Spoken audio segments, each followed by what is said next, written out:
पूरी दुनिया ने सांस रोक कर देखा जब दुनिया के दो सबसे पावरफुल और फेमस लीडर्स डोनाल्ड ट्रंप और नरेंद्र मोदी के बीच एक अनएक्सपेक्टेड दोस्ती हुई। ये दोस्ती न केवल राजनीतिक मंच पर बल्कि व्यक्तिगत स्तर पर भी एक महत्वपूर्ण घटना थी। दोनों नेताओं का बैकग्राउंड बहुत अलग था, लेकिन दोनों में कुछ बातें सेम थीं। एक तरफ मोदी का हम्बल बिगिनिंग और ग्रास रूट्स से उठकर प्रधानमंत्री बनने का सफर था, तो दूसरी तरफ ट्रंप का बिजनेस टाइकून से राष्ट्रपति बनने का सफर। दोनों ही पॉलिटिकल आउटसाइडर्स थे जो पब्लिक सपोर्ट की वेव पर सत्ता में आए थे। दोनों ने ही एस्टैब्लिश्ड पॉलिटिकल नॉर्म्स को चुनौती दी और एक नई तरह की राजनीति की शुरुआत की। दोनों ही कम्युनिकेशन के मास्टर थे और मैसेज से कनेक्ट करके स्ट्रेंथ और डिसाइसिवनेस की इमेज पेश करने में माहिर थे। उनके भाषणों में एक खास तरह की ऊर्जा और आत्मविश्वास था जो जनता को आकर्षित करता था। मोदी और ट्रंप के बीच की पर्सनल केमिस्ट्री साफ दिखती थी। उनकी बॉडी लैंग्वेज और एक दूसरे के प्रति सम्मान ने इस दोस्ती को और भी गहरा बना दिया। दोनों ने पब्लिक में एक दूसरे के लिए अपना अफेक्शन दिखाया, कभी गर्मजोशी से गले मिलकर तो कभी जॉइंट रैलीज करके, जहां लाखों लोग आते थे। ये रैलीज न केवल राजनीतिक समर्थन जुटाने का माध्यम थी, बल्कि दोनों देशों के बीच के संबंधों को मजबूत करने का भी एक तरीका थी। 2019 में ह्यूस्टन, टेक्सास में हुए हाउडी मोदी इवेंट ने इस कैमराडरी की मिसाल पेश की, जहां ट्रंप ने मोदी की लीडरशिप और यूएस इंडिया पार्टनरशिप की स्ट्रेंथ की तारीफ की। इस इवेंट ने दोनों देशों के बीच के संबंधों को एक नई ऊंचाई पर पहुंचा दिया। लेकिन ये दोस्ती सिर्फ दिखावे तक सीमित नहीं थी। इसके पीछे गहरे राजनीतिक और आर्थिक हित भी थे जो दोनों देशों के लिए महत्वपूर्ण थे। दोस्ती की इस चमक के पीछे एक सेम वर्ल्ड व्यू भी था। दोनों ही लीडर्स ने अपने अपने देशों के हितों को सबसे ऊपर रखा और एक मजबूत नेशनलिस्ट एजेंडा को फॉलो किया। दोनों ही लीडर्स अपने अपने देशों के हितों को सबसे ऊपर रखते हुए एक मजबूत नेशनलिस्ट एजेंडा को फॉलो करते थे। उनके नेशनलिस्ट व्यूज ने उन्हें एक कॉमन ग्राउंड पर ला खड़ा किया। इसी सेम आइडियोलॉजी ने उनके रिलेशनशिप की नींव रखी और ग्लोबल स्टेज पर उनके इंटरैक्शंस को शेप किया। उनके विचारों की समानता ने उन्हें एक दूसरे के करीब ला दिया। अमेरिका फर्स्ट और आत्मनिर्भर भारत, सेल्फ रिलायंट इंडिया का ये कन्वर्जेंस ग्लोबल पावर डायनामिक्स में एक पोटेंशियल बदलाव का संकेत था। ये दोनों कैंपेन्स अपने अपने देशों की आत्मनिर्भरता और सशक्तिकरण पर जोर देते थे। मोदी ट्रंप एरा ने यूएस इंडिया रिलेशंस में एक अलग ही फेज की शुरुआत की। इस दौर में दोनों देशों के बीच के संबंध और भी मजबूत हुए।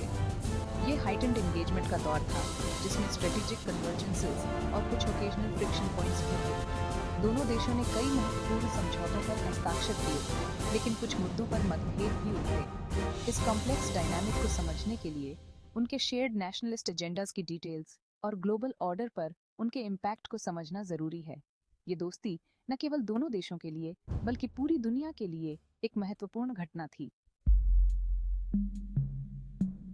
डोनाल्ड ट्रंप का अमेरिका फर्स्ट और नरेंद्र मोदी का आत्मनिर्भर भारत सिर्फ कैची स्लोगन्स नहीं थे।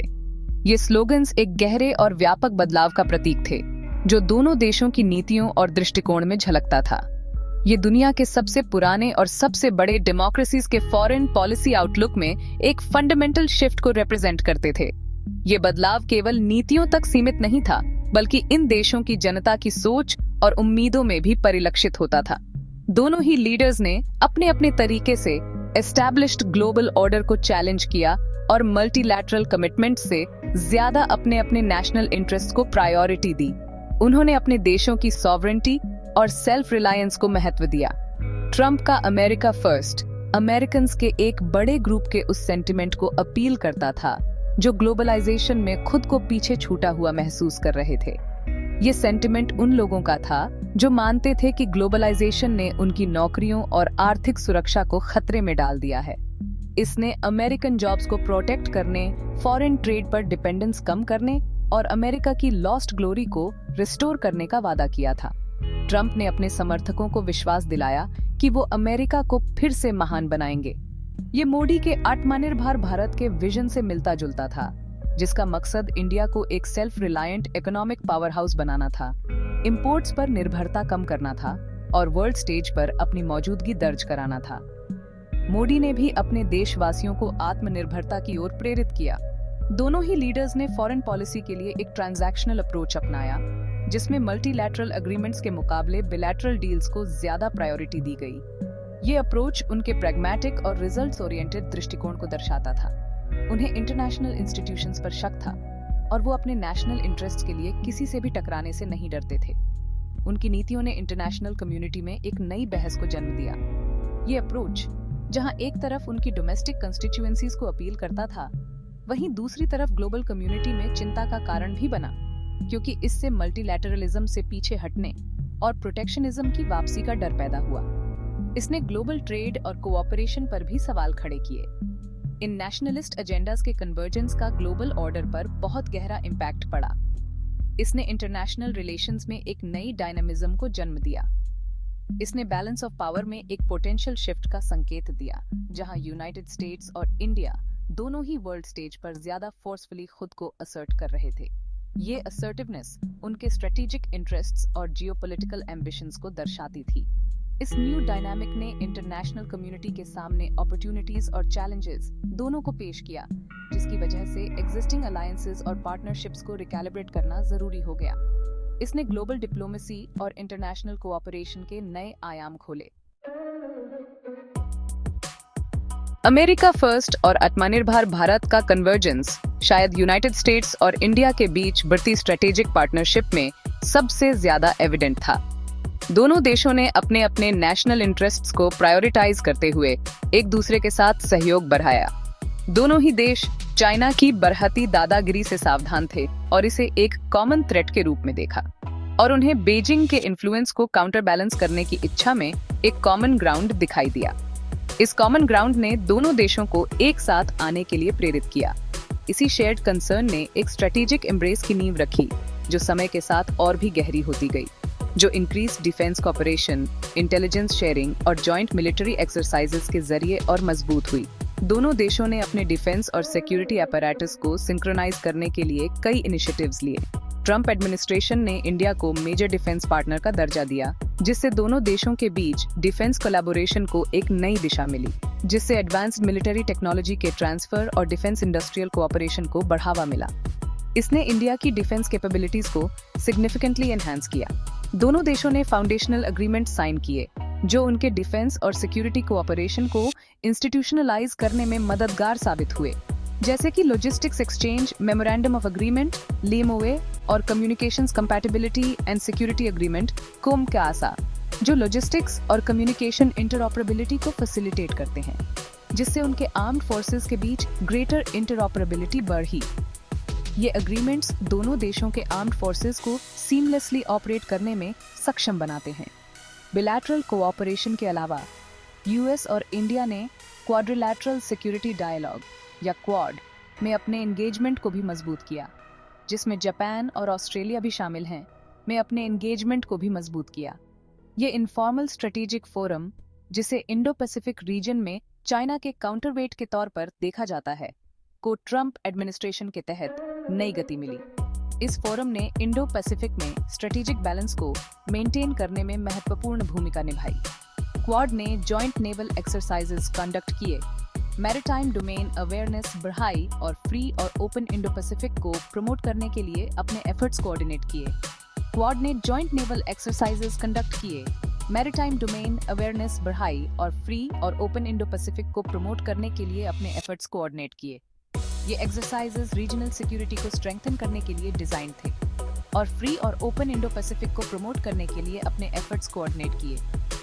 ये बढ़ता हुआ स्ट्रेटेजिक कन्वर्जेंस बिना कॉम्प्लेक्सिटीज के नहीं था। दोनों देशों को कई डिप्लोमेटिक और स्ट्रेटेजिक चैलेंजेस का सामना करना पड़ा। इंडिया, जहां एक तरफ चाइना से सावधान था, वहीं दूसरी तरफ अपनी स्ट्रेटेजिक ऑटोनॉमी की पॉलिसी के लिए भी कमिटेड था। न्यू दिल्ली ने इस बात का ध्यान रखा कि उसे एंटी चाइना अलायंस ज्वाइन करता हुआ न